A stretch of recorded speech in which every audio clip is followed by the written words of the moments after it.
run these numbers back again. So maybe I misheard you, but you said that on average you get about 35 to 40, somewhere along those lines, inquiries, but that when pandemic hit, you got 700.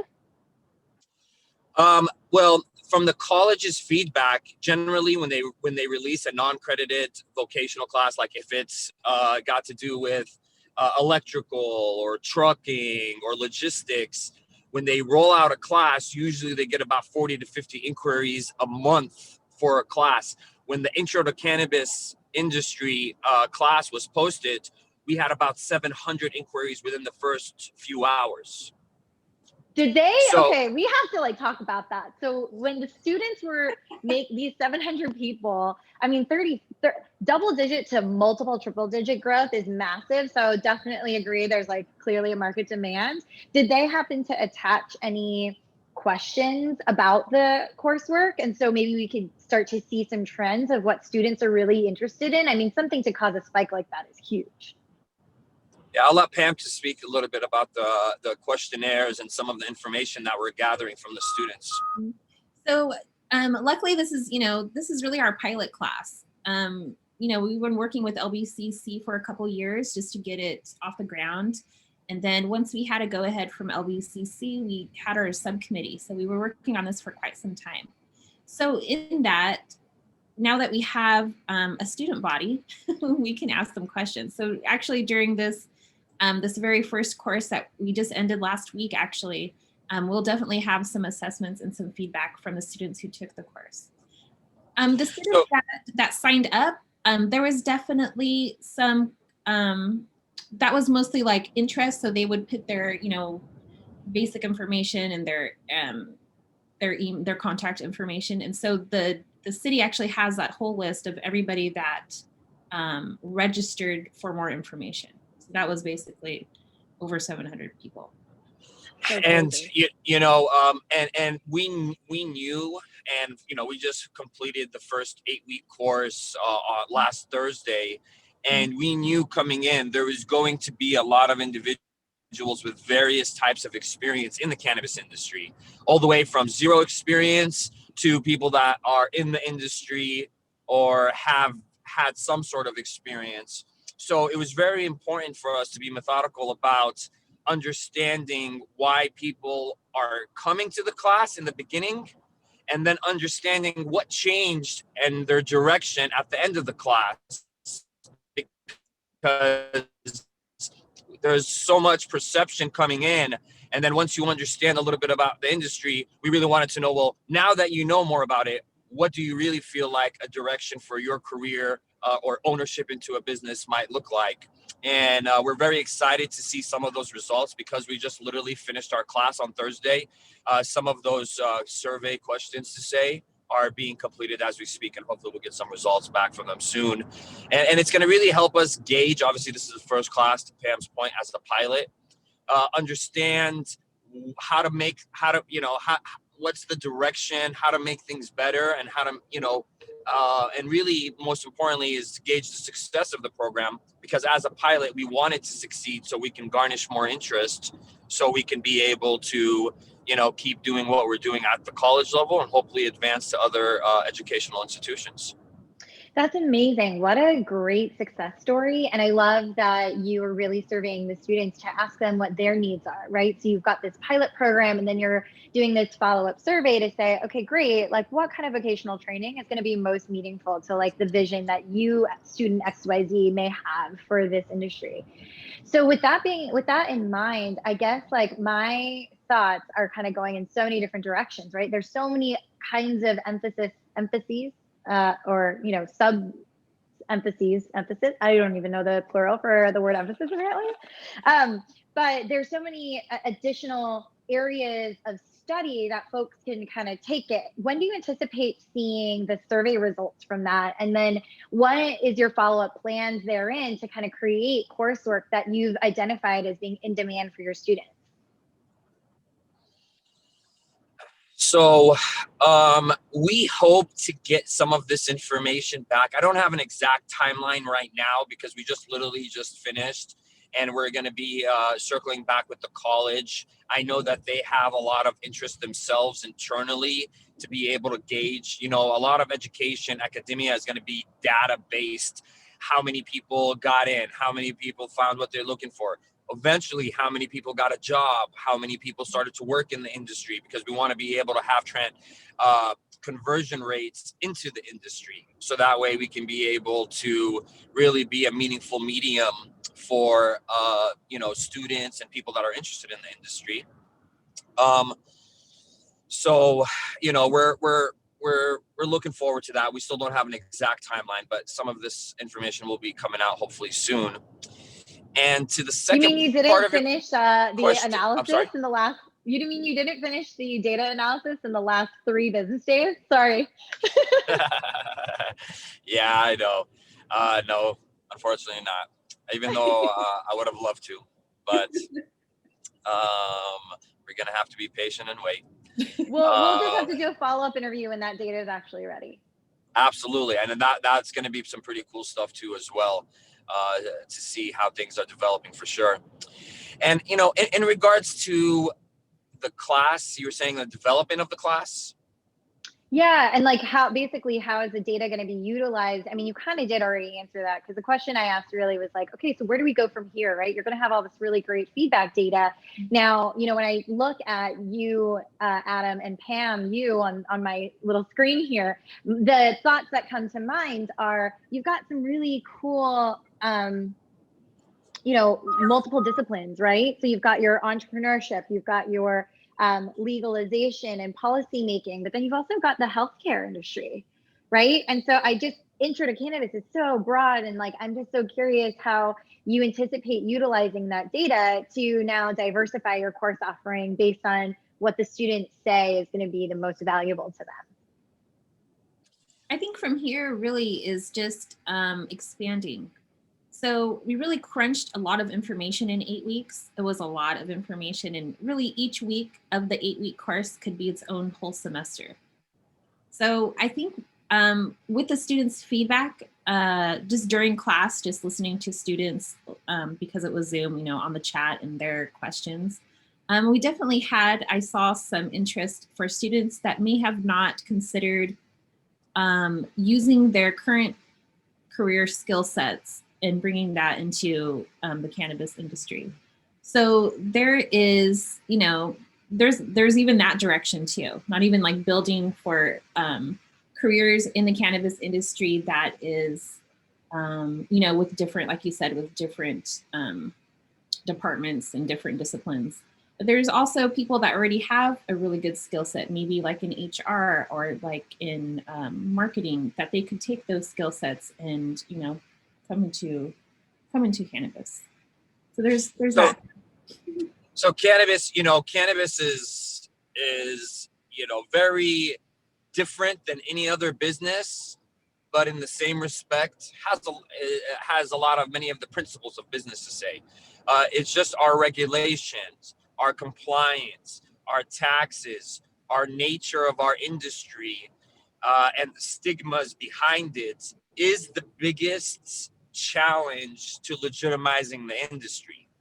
But to Pam's point, accounting is accounting, marketing is marketing, retail is retail. There's a lot of things that you could, your base skill sets that you've developed over the last 10, 15, whatever it is years outside of the industry can be translated into the industry.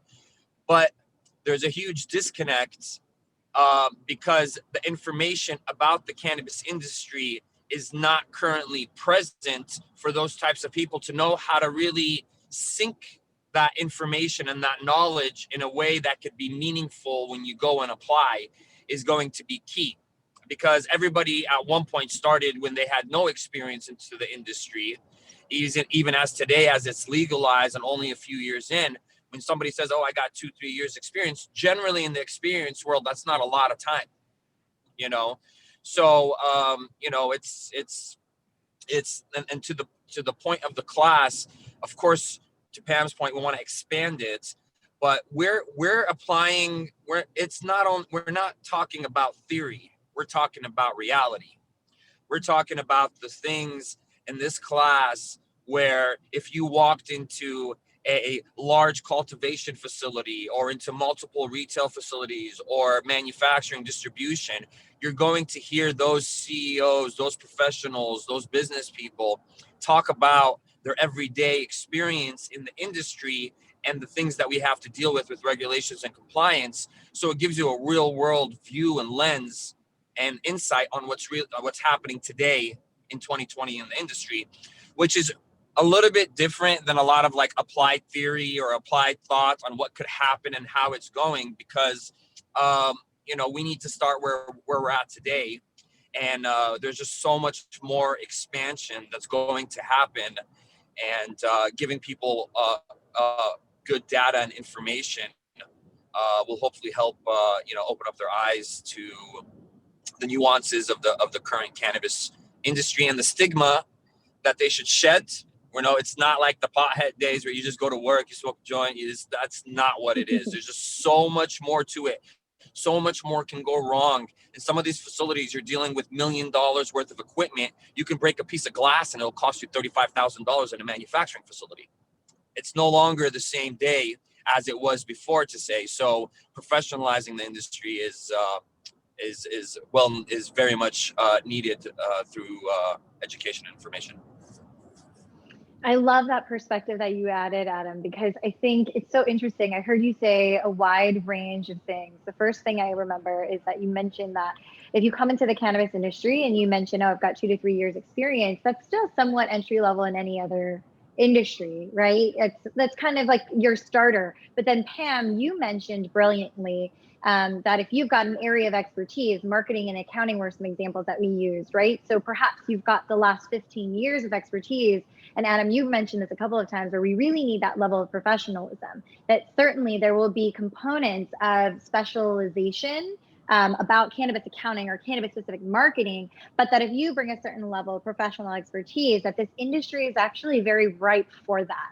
They're looking for the level of expertise, that kind of professionalism to really, and it's so beautiful what you presented about your coursework, to integrate that level of expertise with real life, not applied theory, but real time, current moment challenges. And how cool is it that you're bringing C-suite operators or the C-suite of operators into the classroom? So it's not like your traditional vocational training as you might think of it.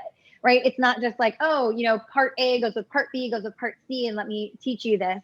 It's like, no, like there are current moment challenges that as an industry, we are craving amounts of professional expertise. So please bring that to the industry. Take the intro to cannabis class so you can just get your bearings on what's going on here, but bring that level of expertise to some of these operators. And it's likely that you'll be able to advance, offer something unique, really find your space in the industry as it continues to grow and evolve, which is actually kind of takes me into my next question. So as you start seeing, I love that you're doing virtual classes, right? So as you start seeing legalization move across the country, right? So the regional relevance of education really expanding, how do you see your courses evolve? Are you still thinking about just creating courses that primarily focus on California market? Of course, there's different nuances in every region, but have you thought of, I'm sure you have, but I'd be curious what your thoughts are in thinking about regional expansion for your courses.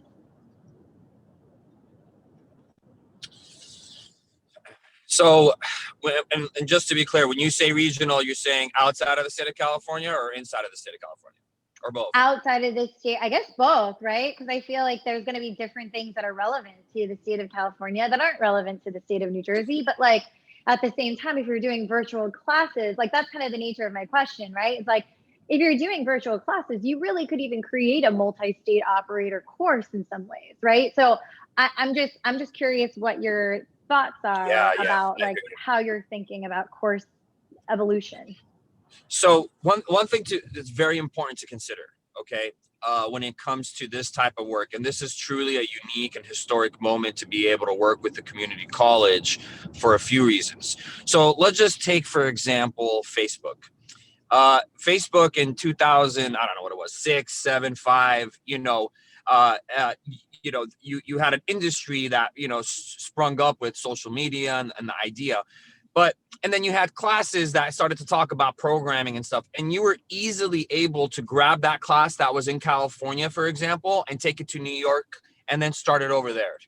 That's just not the case for cannabis, right? That's just not how things, if something great happens in one part of the country, it can really quickly, at the time and speed of business, move to the next area of the country, to say.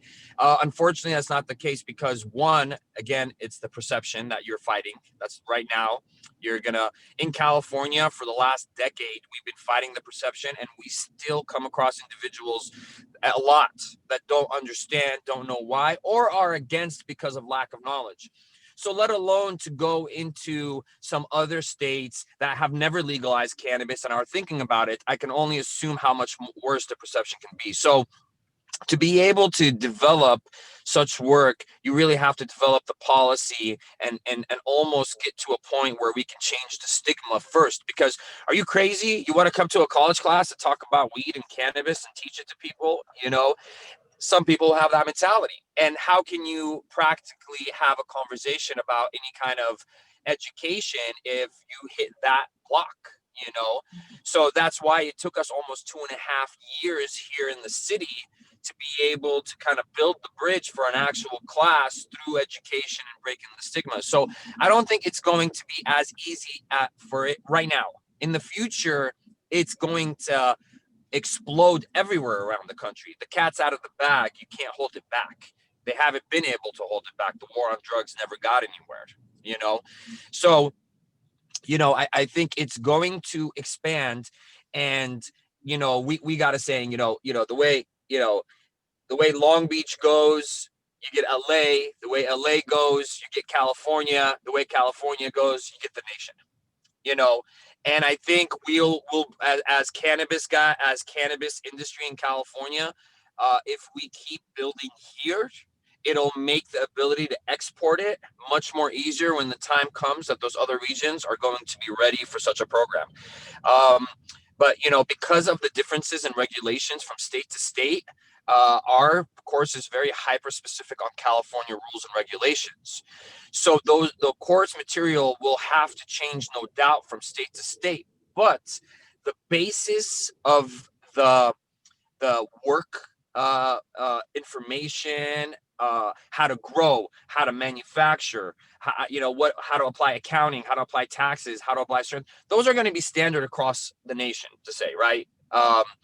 Not saying people grow different ways, but it's not as arbitrary as regulations from state to state, to say, so we look forward to it, but our main focus right now is just to keep building this pilot program, and our hope is to get it to a Cal State Long Beach, maybe to a UCLA, and then all of a sudden, these education, these academic institutions, they also communicate with each other, and that's going to be our best opportunity to have that conversation when it comes from the inside. I think that's so well stated, but also well informed from a strategy perspective, because I think a mistake I see a lot of different businesses making, whether it be in the cannabis space or any other industry, is trying to go too wide too quickly. And so I think that you're really smart to take your focus really to the, your backyard, the region that you've got an expertise in, you've got an existing brand in, you've got 700 folks who are inbound requests, right? You're following demand as opposed to saying, oh, cool, there's some demand here. Now let's vomit out every option that we can possibly think of. And then you're also using feedback, like your survey-based feedback, to really, it sounds like, design what next steps from a course offering perspective that you're looking to evolve into. So I think that makes complete sense. And I love the way that you answered that question. It's really thoughtful. Guys, I know that we're a little bit over time here, so I'm just going to go ahead and ask kind of one last question. So when it comes to your pilot program, what do you think? So, folks who are going to watch this interview, if they're trying to figure out, okay, yes, I'm in the 700, I want to take a course, but how do I pick the right course for me? Right? There's so many different courses, so many different areas of discipline that we talked about that you could be like looking to learn new things in. So if they're looking at LBCC, what differentiators would you say your coursework and your frameworks are really bringing to the table if I'm a student looking to enroll in a class? You want Pam, you want to take that? I'll take it and you can wrap it up. Okay. Okay, so the course that we're offering, it's more of like, because I have a master's, I'm really into academia. Like I really loved my college life. Like I loved it not only because I was learning, but because I was giving something to research too. And you had so many options. And you have, you know, that credibility of you're on this, you know, academia environment. And so this course is really that. It's really bringing the industry into an academia campus, into giving it that credibility of a new industry, a new, almost like a new, what am I trying to say, like a new department of learning, right? Like it's a new discipline. Cannabis is really going to be the new discipline in academia. Like it has off and on, but now it's really going to come in there. So really, I think that's really what our course does. And not only that, but it, like Adam said, like it really does bring in the regulations and some theory, but actually puts you into like practical information from industry people into the industry operators. So it brings that all together in this course. So you have, you know, you look at your options of which way you want to go into cannabis, whether it's, you know, you want to go into growing, maybe you want to go into manufacturing, maybe you want to go into retail and education.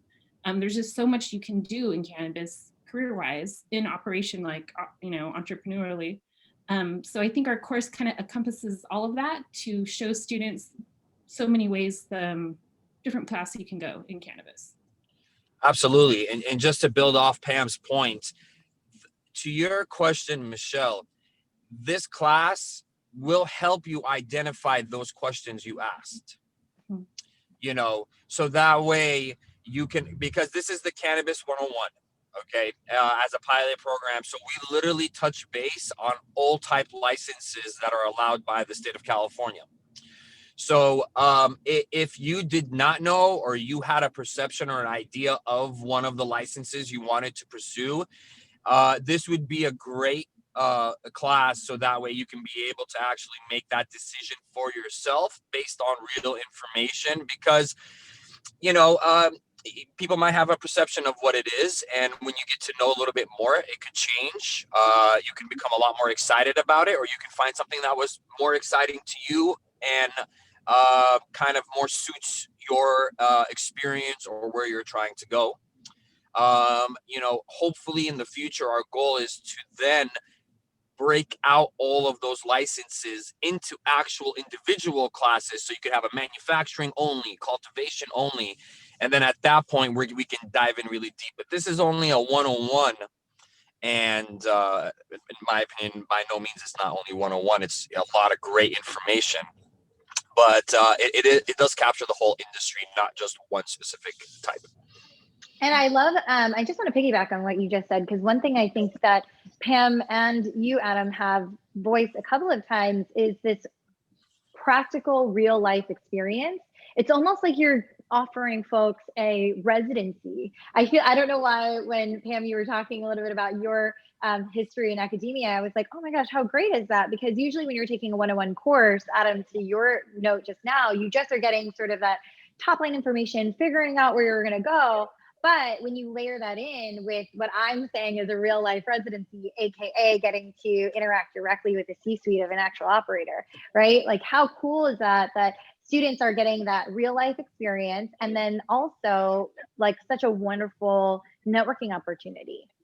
So I think that it sounds like those are some of the key differentiators that your course is really bringing to the table that might be unique in the comparison of the range of academic options for cannabis industry aspirers. Absolutely. Okay. So guys, I really appreciate your time, and I really appreciate your expertise, and I am completely blown away by how you're innovating in the fields for education specifically. and thinking about workforce development. So congratulations on such a initial successful pilot. Huge growth. It's the stories we absolutely love to hear. Before we close ourselves out, I don't know if one or both of you want to mention like where folks can learn more about you, more about the programs you're offering, and where can they find out more information? You can always find information about the LBCA on our website, thelbca.com, and also on our Instagram. We also put a lot of information on that, and it's just at the LBCA. Oh, Twitter too. Instagram and Twitter. Pretty good. Can't forget about Twitter. Yeah, that's, I mean, we're a community-based organization. We've been here. We're local. We're very easy to find. All of the people, we have a great Long Beach family of operators to say. So we always invite people that are interested to learn more or volunteer or give up the time to kind of really get involved. Please feel free to reach out to the information that Pam just put out there, and we're always working and doing things. So it's a great way to get involved. And next thing you know, you're working with so many awesome people that are in the industry doing things.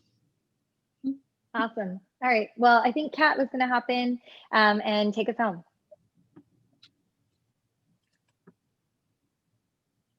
All right, guys, thank you so much. Actually, I just wanted to wrap us out. I think that the interview is completed here.